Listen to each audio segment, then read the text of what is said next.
2025. We're going to call the meeting to order, and we're going to be discussing the charter amendments presented by our city attorney, Patrick Coleman. Take it away, Patrick. Okay, thank you, Mayor Pro Tem and Council and Mayor on remote participation.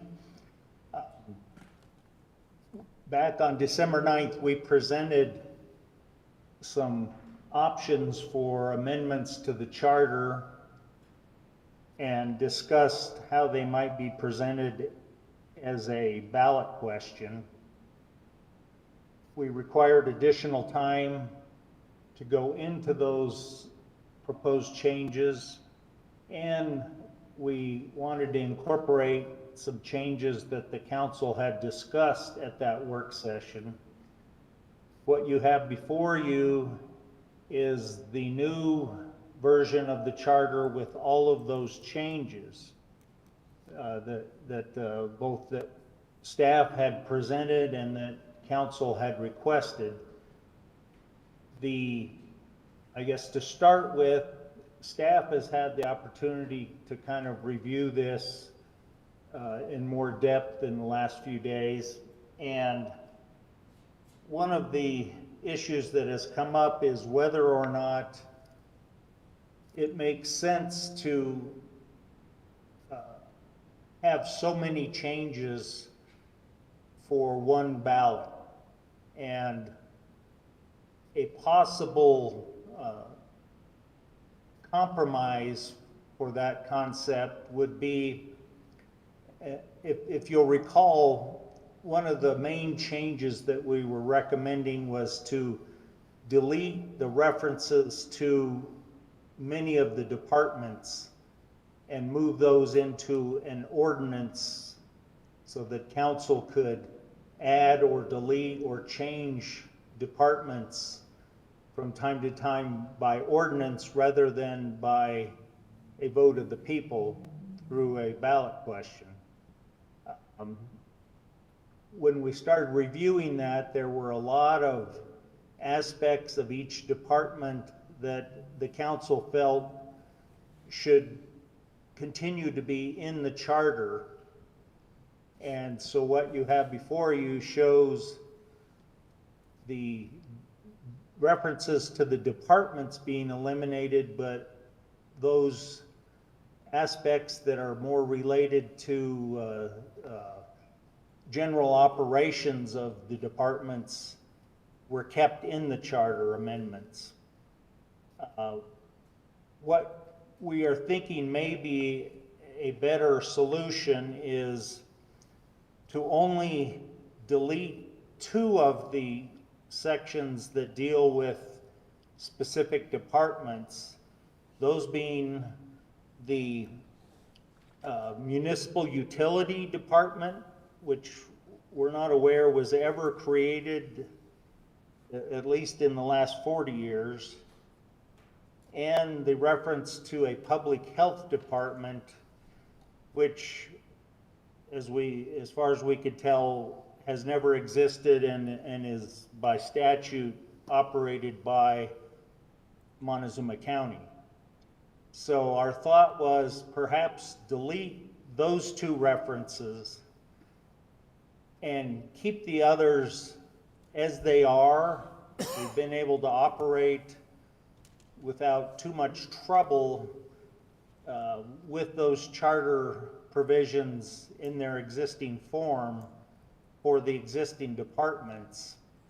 And it's thought that by not making those substantial changes to the department references, it will simplify the ballot question and perhaps make it more palatable to the general public. And Mr. Sanders may also have some comments on that issue, but that's one area that we thought perhaps we could condense our changes back to a more manageable amount. And the other changes that we would be looking at would be a kind of an omnibus set of changes regarding spelling, grammar, typos, gender neutral references, and best practices. That would be one of the ballot questions. Another ballot question might involve the compensation for the city council and removing specific numbers and moving that provision into an ordinance that the council could change from time to time. The other possible ballot question would be the issue of remote participation. If you'll recall, council passed an ordinance governing remote participation earlier this year, and the thought was if we wanted to keep that ordinance in place, we probably should amend the charter just to ensure there is no confusion and no conflict between the charter and the ordinance. So we thought that might more appropriately be a standalone ballot question. And let's see, Mr. Sanders, am I missing anything? Did you already talk about ballot or council compensation? I thought you did. Yes, Okay, yeah, then I think that was it. Okay. So we'll kind of throw that out for discussion, and I think a lot of the changes that were made between last Tuesday and tonight deal with keeping a lot of the department references in place, but moving them all into one section or one article. If the council decides that that may be too much for one ballot, we could revert back to the original charter language and make the only changes deleting the two departments that we don't have. So I guess that would be a place I would recommend that the discussion be opened to and see what other comments there are.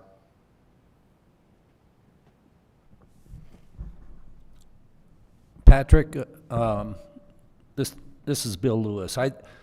When I first saw the changes at last council meeting, my first concern was there's so much change regarding this charter that it's going to be overwhelming for the voters, and when that happens, what they typically do is they shut down and they won't approve it. And so I think any way we can start to eliminate some of those changes, that's a good idea. And I would agree with you, those departments is probably a pretty good area to start on. Okay.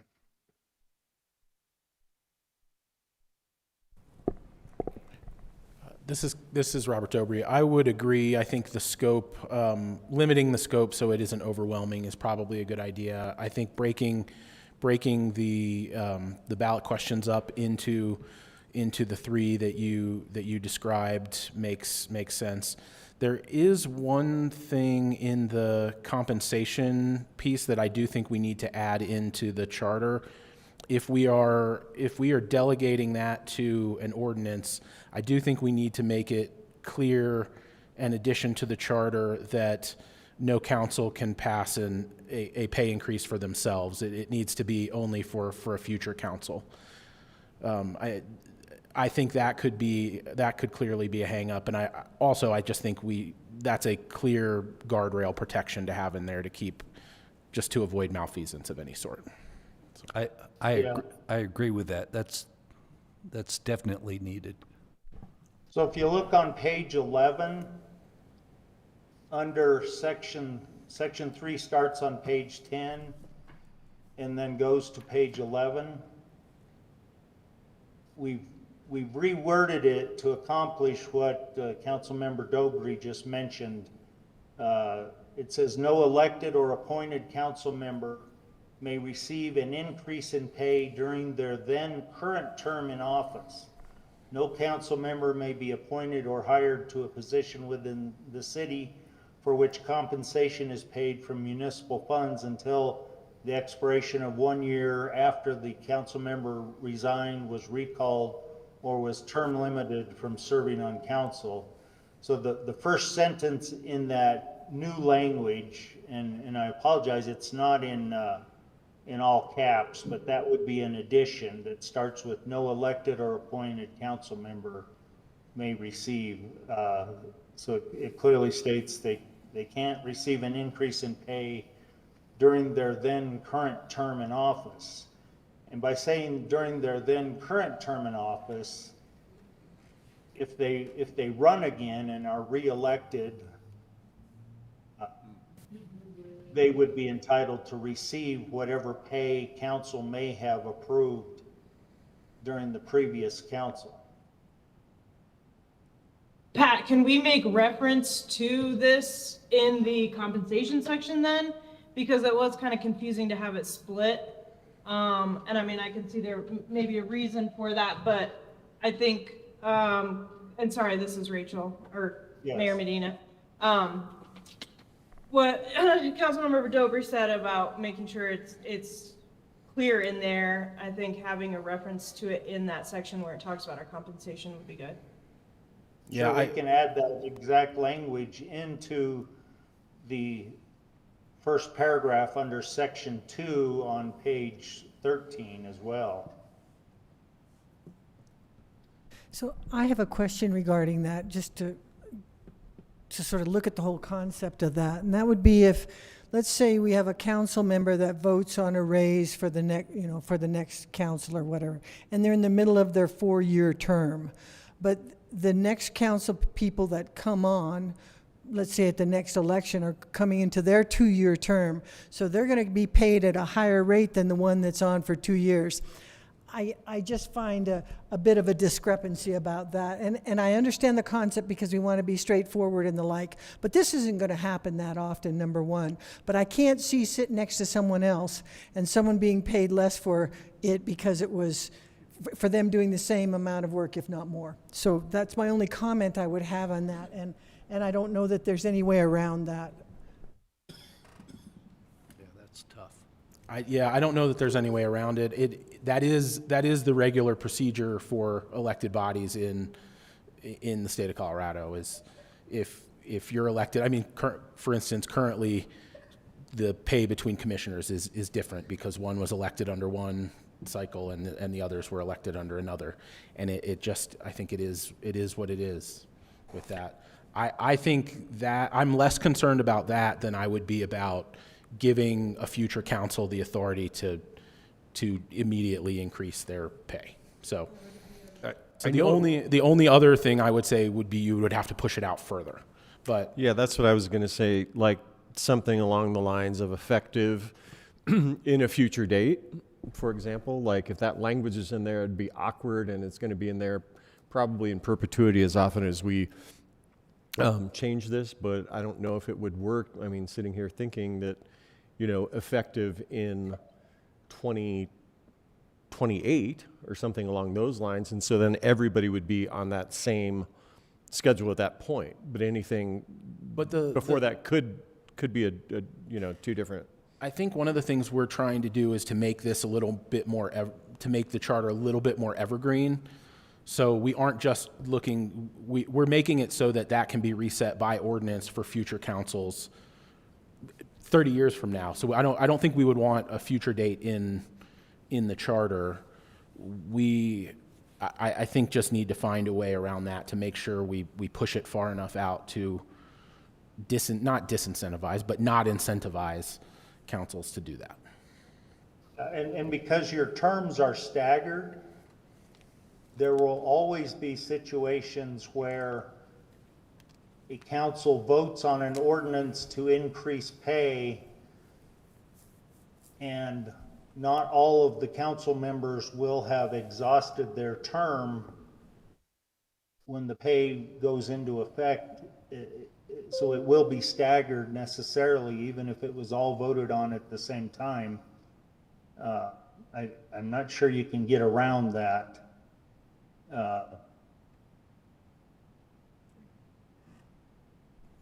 I think I don't know that we can get around that, but I think the language that I would suggest would be something along the lines of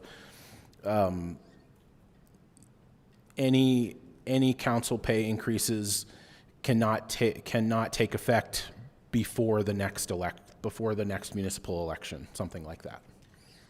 That pushes you out to, it's a new council at that point. I mean, you will have at least had to rerun. I think that's a great idea. And so even if you have a person in the middle of their 2-year term, at the next election, they won't be up, if you have a person in the middle of their 4-year term, and they're at their 2 years, they vote for it, but the next election takes place and they're not on the ballot. So that would allow them to accept that, or no? No, I don't think you should allow, I don't think we should allow that. I don't think you should be able to vote for a pay raise during your existing term. I think it would have to be for a new term.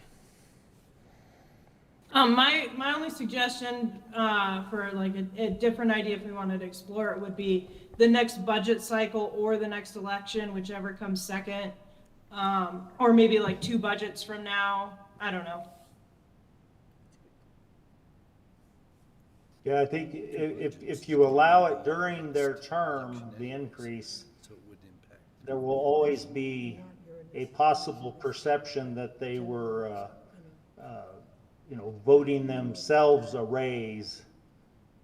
Whereas if it's limited to after their term, if they run for reelection and are fortunate enough to get reelected, then there was no guarantee they would get reelected, so the raise would go into effect on their next term.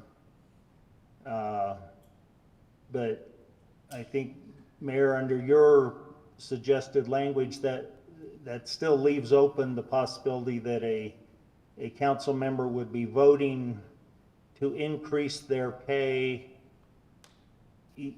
even during their existing term, which I think is what Councilmember Dobry mentioned, that it's pretty uniform statewide that that's not allowed. So it comes down to term, basically. So the Yeah. term has to be in there. I think it does, yeah. I'm in agreement.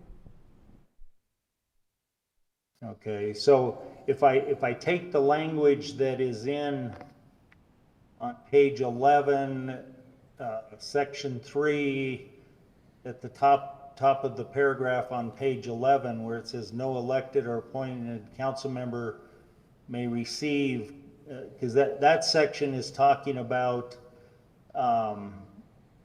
council qualifications and council. We could remove it from that section altogether and move it down to the section dealing with compensation, if that makes more sense. I'm not sure we want to have it in there twice.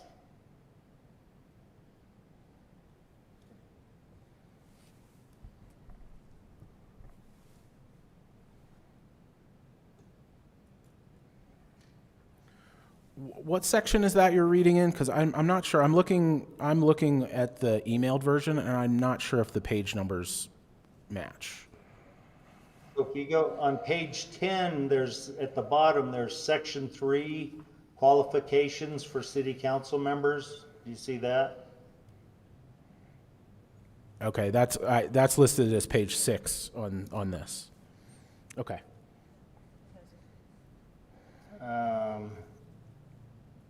Your version. Well, what I see on your screen is it's page 10 of 64. In the email version is different. That's why I think we're all looking there as well.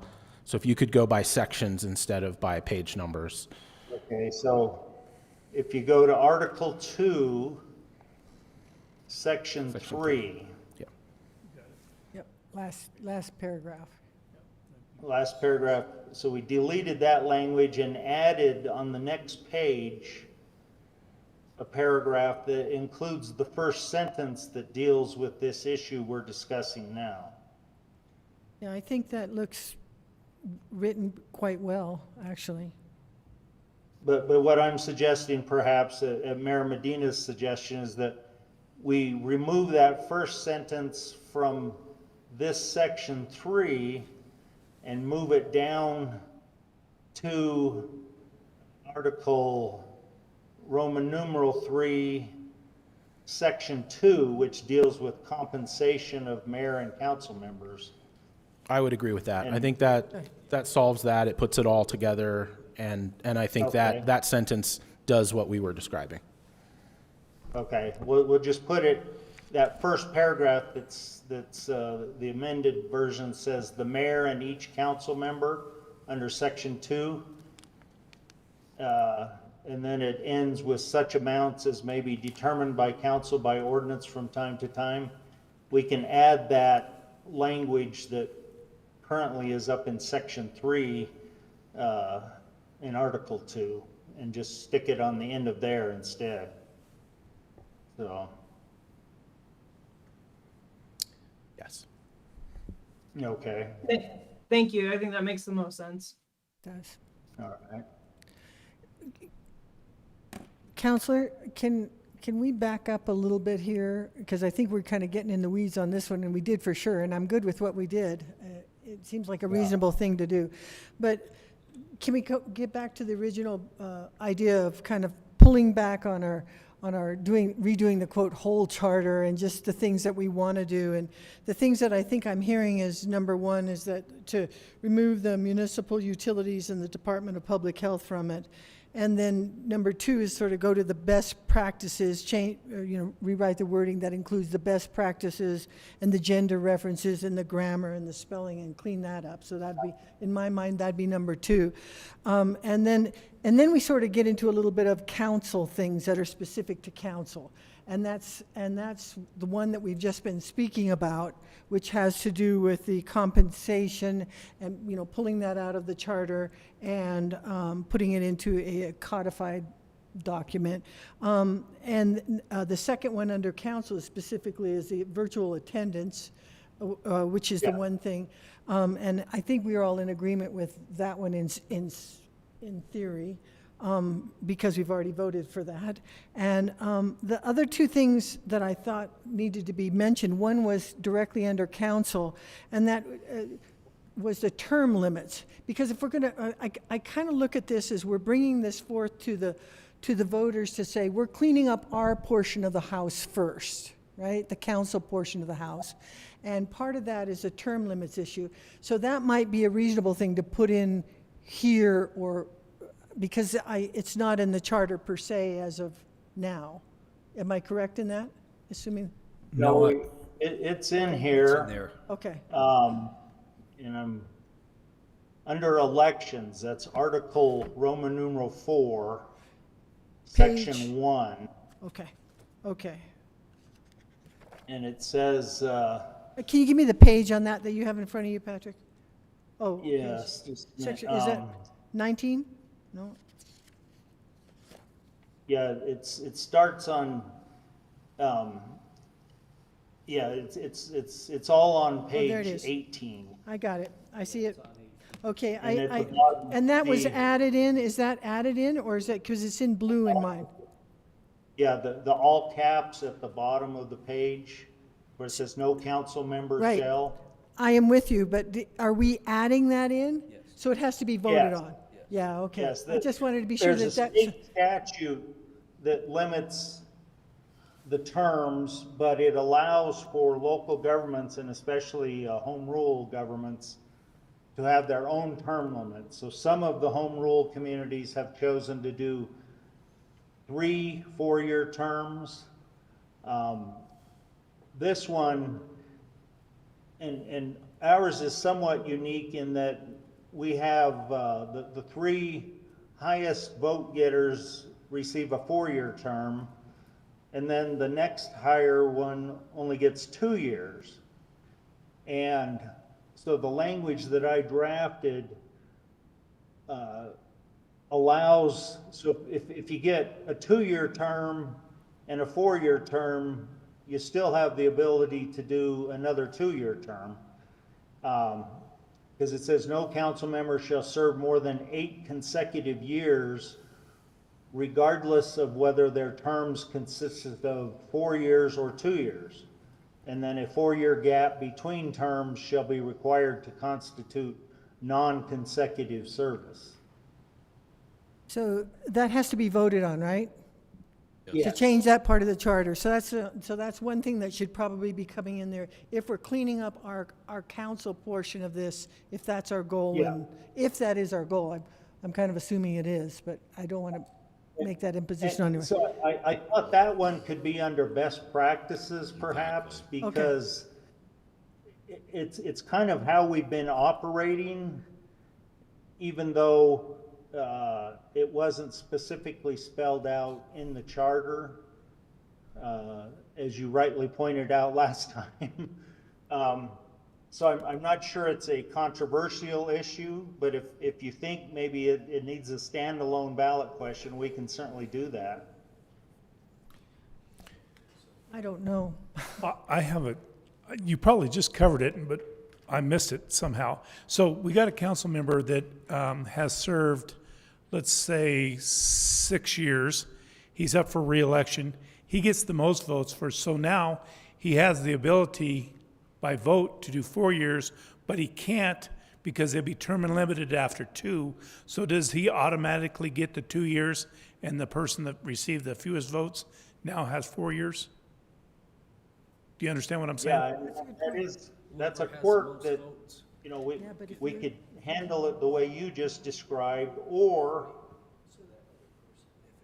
in his campaign, we could make it clear that he will be only running for a 2-year term because of the charter provision, and the 3 highest vote getters besides him, assume he's got to be one of the 4, but the other 3, whoever gets the 3 highest votes, even if one of them gets less than he does or she does, that would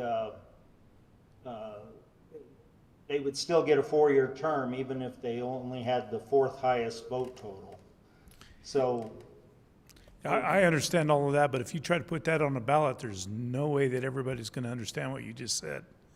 yeah, and then, so it may take a little more thought to add that in there. You know,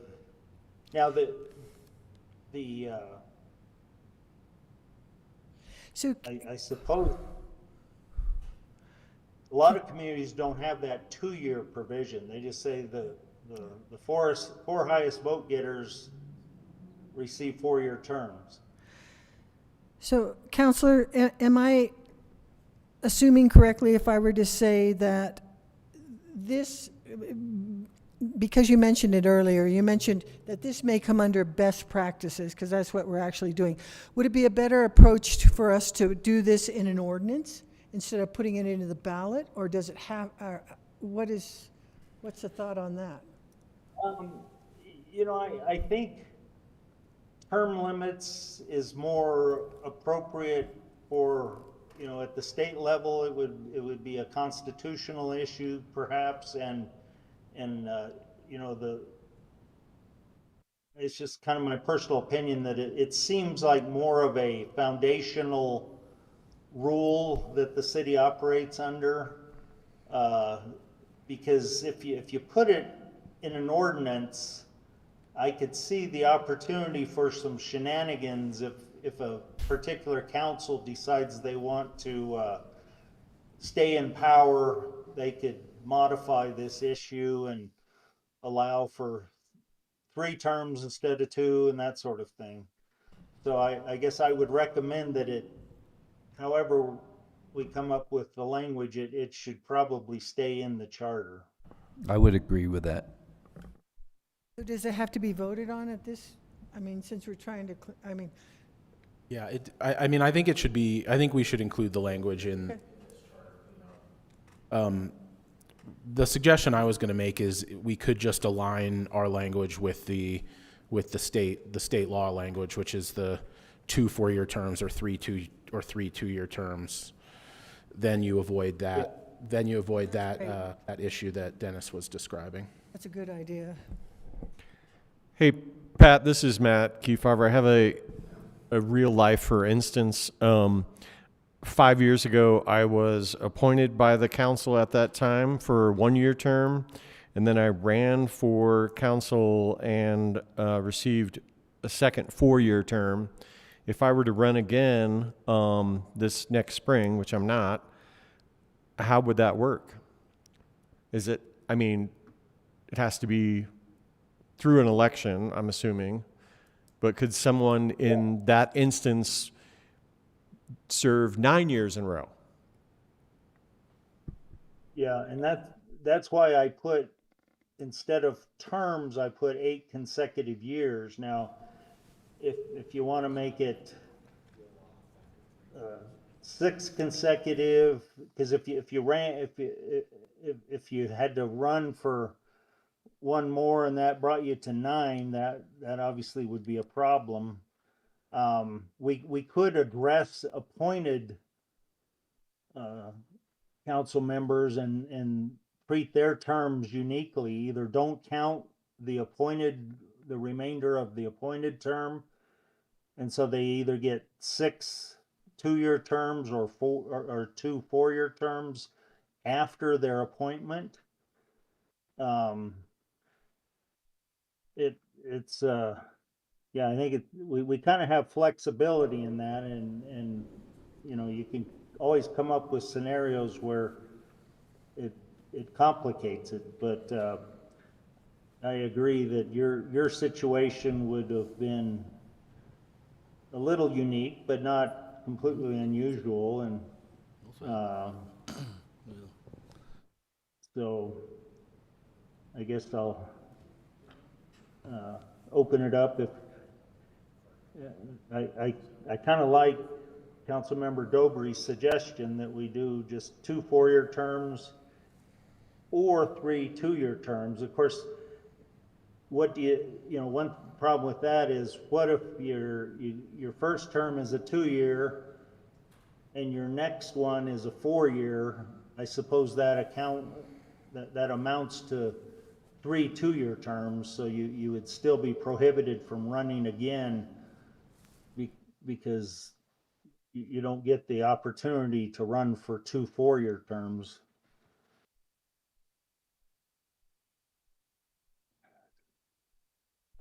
I think we need to limit it to 8 consecutive years, no matter what you do.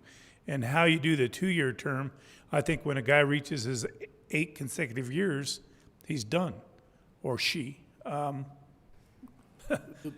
The problem there is then you're creating special elections. If someone was appointed and you're now adding additional expense to the city. The only other idea I had on that, already if you're appointed, you have to run in the next election. That's how we do it. Yeah.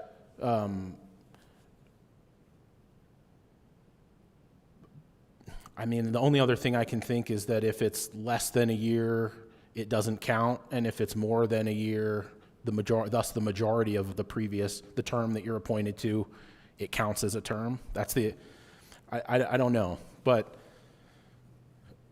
yeah, I don't think I think you would create problems if you put that specific 8-year, if you put that specific 8 consecutive years, because of exactly what Councilor Kefauver is explaining. Could we put no elected council members shall serve more than 8 consecutive years? And if you're appointed for a year, that wouldn't be included. No council member shall be elected to serve more than 8 years. That solves it. Yeah.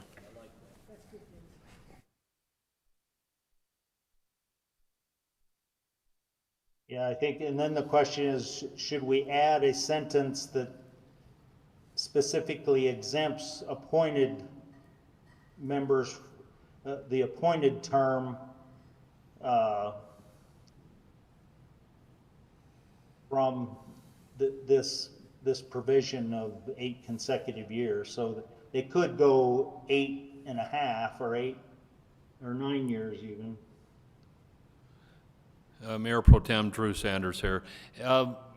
Council, I'm a little worried that we're kind of grasping around in the dark in this a little bit, and I also worry about some language that ends up in our charter that could throw administration and elections into disarray in the future if we're not real careful. I don't know how important this is, and if this is something we really want to tackle on this one, or is this something we want to workshop, try to get information from the state and maybe other municipalities and tackle this another time? Is this a hill we want to die on, I guess, is what I'm asking. Is it that important?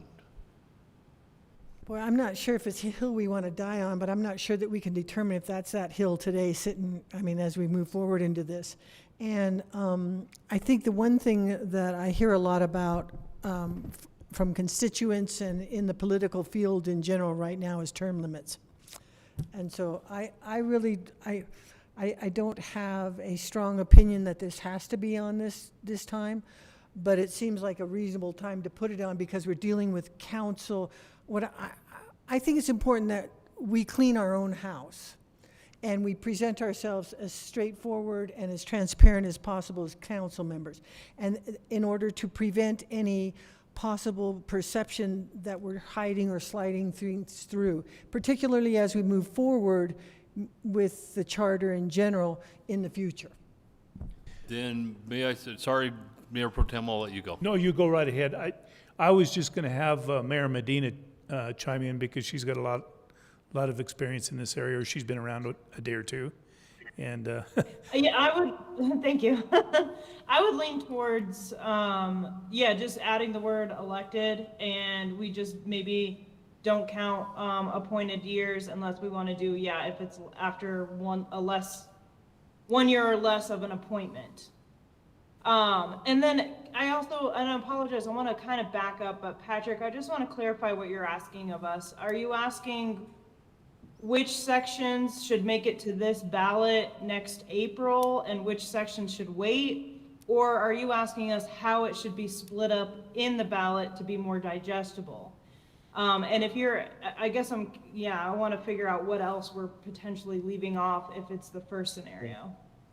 I think both, the items that I'm suggesting, and I think Mr. Sanders supports this concept, is leave the deletion of the other department off of this ballot and only delete the 2 departments that don't currently exist.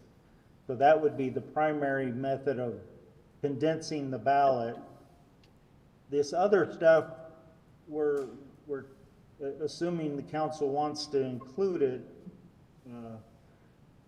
Okay. We're trying to figure out if it should be a standalone ballot question, if you think it'll be, I think, controversial, or it's really important and we don't want to cloud the issue with other questions, then we make a ballot question specific to the issue. And then the others can go into the kind of omnibus best practices ballot question. So that I think and right now the 2 that I think we are suggesting that should be 2 separate ballot questions are the compensation of council members, that issue, moving it to an ordinance, and then the making the remote participation language consistent with the ordinance that you've already passed. So those 2 would be separate. The kind of omnibus question that would include all of the spelling and typos and best practices would be one ballot question. So the question then comes up, if you think this term limits is something that you want to include on this April ballot, then we should probably try to figure out what language we want and whether or not you think that's a standalone issue or whether it could go into best practices as well.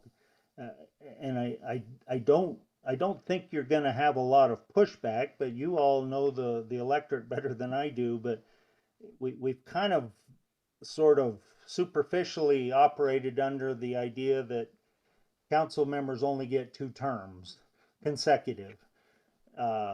We haven't gotten into the weeds on what does that mean with respect to the 2-year term and the appointed term, but Yeah. the Okay, concept, we're not increasing it anyway. right. Well, then I guess, like, yeah, I'll wait to hear from the rest of council if this should be a separate question as well. But I say the easiest thing or the most clear thing is no more than 8 elected consecutive years or 6 2-year terms, whether it's actually a 4-year and a 2-year, whatever. If they've done 6 and they need to rerun again, they can't. They have to take a 4-year break. Then that way it's not on staff to track Yeah, I think and our, the election. sorry, Mayor, I think our question is, do we want this on the ballot? Is that Oh, at all? Okay. our question? So that would make 4 instead of 3. Well, I think this would be fine. I would be fine with, I,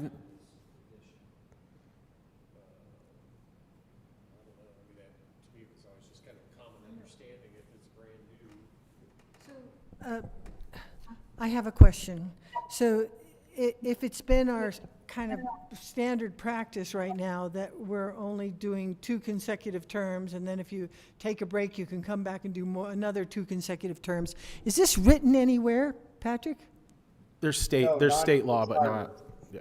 It's in the statute, but not even exactly that language. So I think we've kind of, just operated as sort of a hybrid rule. But I wasn't able to find where it's certainly not in the charter, and it is in the statute, but it's a little different. And I think, I guess the 2 4-year terms or 3 2-year terms seems to make sense. I don't have a problem with including it. I think it would clarify things. I wouldn't include much more just for sake of the voter and reading through things and passing things and digesting things. But I would not include any of the language regarding someone who's appointed. If you need to underline or somehow in some other way emphasize the word elected, I think that's probably sufficient. I don't think there's many different ways to interpret that. Mayor Pro Tem and Council, our city clerk, who's a bit of an elections expert, says that appointed years don't count towards that. So that's probably the best way to go. If I could also suggest, just for speed for this evening and so on, I think we're on the right track here. Maybe since we have a little bit of time between now and when the first reading of an ordinance would come, perhaps we could do a little research on what other municipalities are doing on this, because I'm pretty sure this language is out there. Is that good with you, Mr. Coleman? Yeah, I think we'll,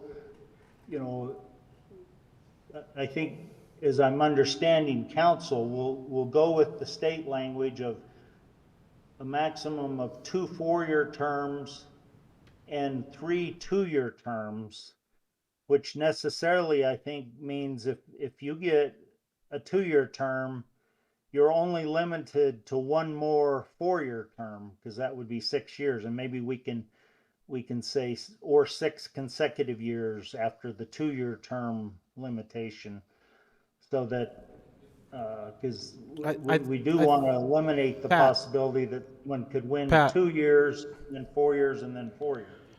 I think what the city manager is suggesting is that you do a little bit more research on this, and make sure that we get language that is okay, legal, and works. And we'll be able to review that again when it comes to an ordinance to approve this.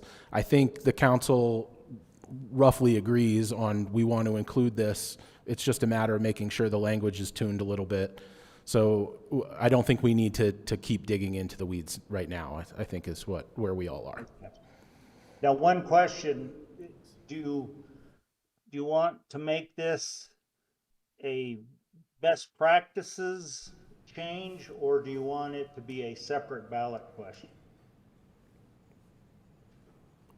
Patrick, it's my understanding from the conversations we've had here tonight is that it has to be a ballot issue, that it has to be part of the charter. Is that correct? I think what he's asking is make it as part of the best practices, the larger best practices one. I would certainly be okay with that. I think we're basically operating with that. I don't think it needs to be standalone, is the question. I think have this as part of the best practices ballot measure would be good. I would agree with that as well. I agree too. How does that when you say it has to be part of the best practices, just out of curiosity, is that listed on are the best practices listed on the ballot, or is it written somewhere? Where would it be written if it was a best practice? Yeah, so we'll have a ballot question that references the type of changes, and it'll be only one of maybe 3 ballot questions, but one of them will include all of the typos and the spelling errors and all that stuff, and the best practices. And at the bottom of the ballot question, we'll say, as specifically stated in Exhibit A of the ordinance approving the ballot. And then we'll create an ordinance that shows all of the changes except for the other 2 that are going to be part of separate ballot questions. And those 2 will also probably be referenced to Exhibits B and C. But they will have something, it will be an exhibit to an ordinance that will be passed and published and available online. So if a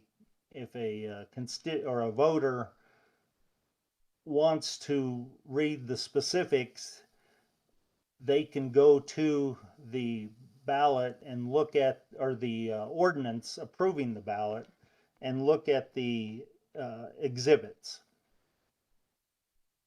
And that's kind of what I've heard from other city attorneys. I did a listserv question to kind of find out how they limited the length of their ballot when they had numerous changes.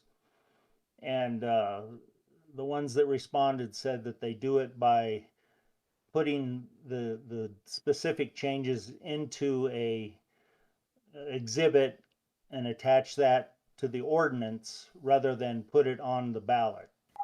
And then you just summarize it on the ballot. And I think just to clarify, is Pat's asking us, their best practices is an informal category. So do we want this to be voted on separately or with a group of items we're considering best practices? Right. It doesn't seem like anyone has any objections to including it in that, what we're calling a best practices one. Agreed. Matt, did you have something, or do you? No, I was just going to say that it seems like people who pay attention, the constituents that do realize that, or have in the past, if they follow elections at all, think of it as this. So I don't see a problem with putting it under best practices and lumping it together. It's not a standalone issue necessarily. Okay, Pat, I think everybody's in agreement. They're all shaking their heads, so. Okay. Well, that's good. And so the next April's got I think, April's got one more thing I think she wants to add. all right. Thank you. I just have one more thing, I promise. And I really appreciate that we're deleting or going towards deleting the municipal utilities and the Department of Public Health. Along with those lines, the only thing that's really outstanding as far as council is concerned, in my opinion, is our supervision of the appointed officials. Because we only have us down right now as dealing directly with the city manager. We don't have a lot of clarification, and we don't necessarily have to have clarification, but just maybe statements or as brief as possible saying that we also include the city attorney and the mayor. That's my only input regarding this. City attorney and Yeah. I'm let's see, sorry, we and have that and the addressed. judge, yeah, thank you. that's in there. But is that but is it updated enough so it's reflecting what how we're actually practicing now? Because I think it's not reflecting how it's actually practiced now, after I reviewed the changes that you had initially recommended last meeting.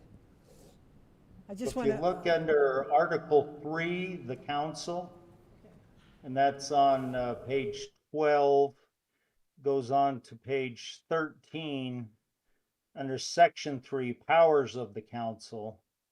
And there it talks about one of the powers. Currently, it just says appoint and remove the city manager.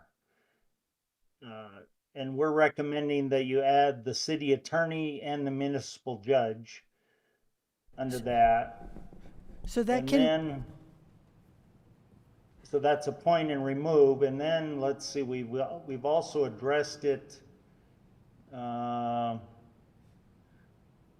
right, so you made you addressed it in your last thing, but the question is can those two be included under best practices?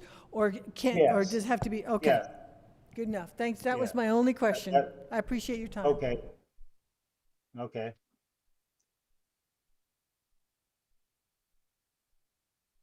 And if you'll recall, one of the changes that we're suggesting, if you go to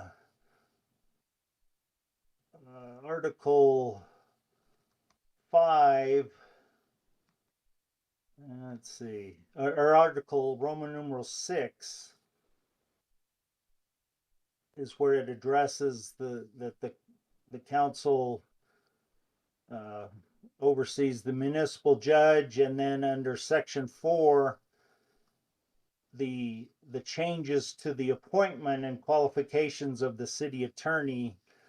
We're suggesting that rather than limit the job to a duly licensed attorney in the state of Colorado, that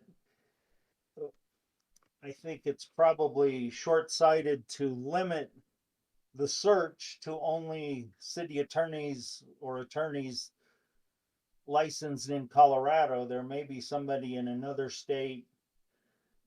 Now, they would have to become licensed in Colorado before they could start, but a lot of states have what they call reciprocity, where you don't have to take the bar exam. You just have to fill out the application and pay like $1,000, and that gets you, assuming you pass the background check, you get licensed. And then my recommendation was that we increase the experience level from 3 years to 5 years. We agreed on that last council meeting, Patrick. That would be a best practices, I think, as well. So I don't think it will how be do we- controversial. I'm going to back up, and I actually have two questions on this one. One is, how do we know what's going to be included in the best practices other than until we get the exhibit? Is that what I'm hearing from you? When we get the exhibit, we're going to see what you've taken from your recommended changes and included them in the exhibit, and we're going to be able to look at that and review that, because it's not all the changes that you made in the first one. So I just wanted to clarify that. And then this, The exhibit will be attached to the ordinance that you see on first reading in January. okay, all right, thank you for that. And you'll have the opportunity to make changes all the way through the public hearing to that exhibit, but then once it's passed and adopted, then that exhibit is it's part of the ordinance, which is a standalone document that can be referenced in the ballot questions. Thank you. And so I'll look forward, I'm sure we'll all look forward to seeing that, that Yeah, I don't document. think we can do a whole lot of, we're just bantering back and forth. We're gonna have to see the exhibit before we decide Right. what we need to change. Yep. So.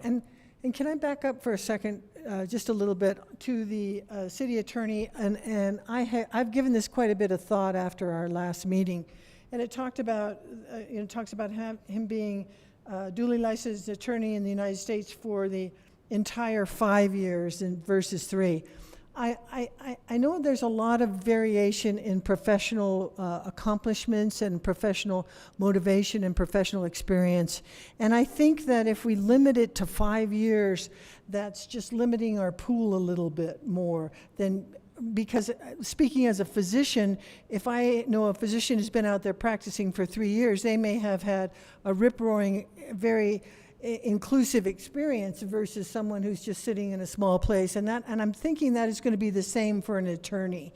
And so I think I'd like to, in my opinion, I'd like to put it out before the council that, can we not consider putting this back to 3 years and opening up our applicant pool a little bit?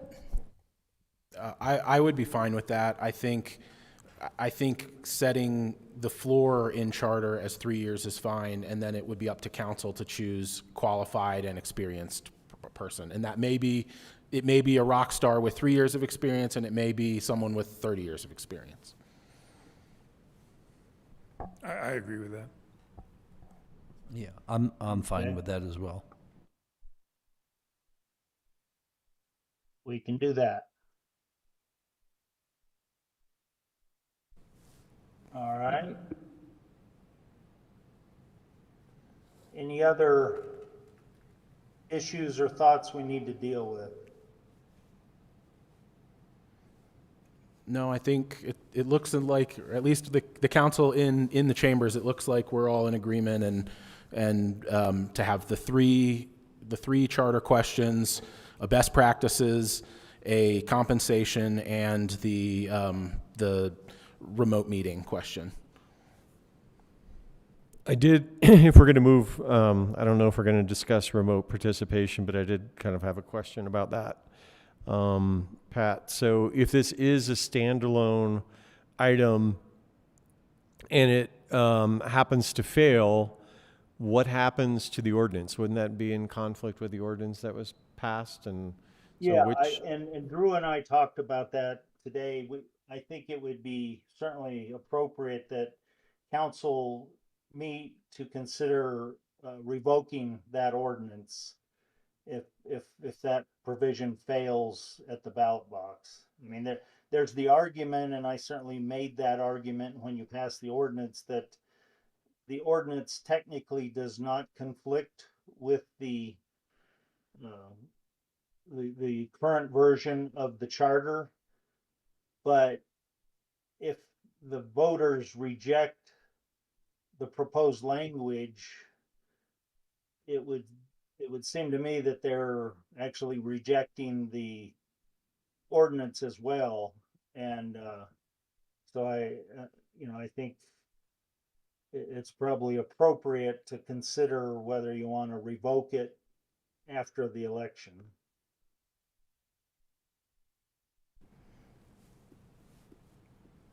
I personally would agree with that. I think that makes the most sense. I would agree with that as well. I think that was a great question, and I would support it. Okay.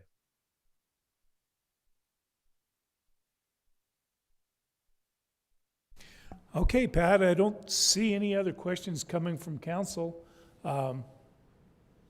City manager, anything? I think enough said. I think we've pretty well covered it. Pat, do you Thank have you all. anything? Pat, do you have anything? No, I think we've taken an hour of your time, and that's probably enough. Mayor Medina, anything? Nope, I feel good about the direction. Thank you. Okay, this is the end of the Cortez City Council work session, December 17, 2025, and we are now in adjournment. Okay.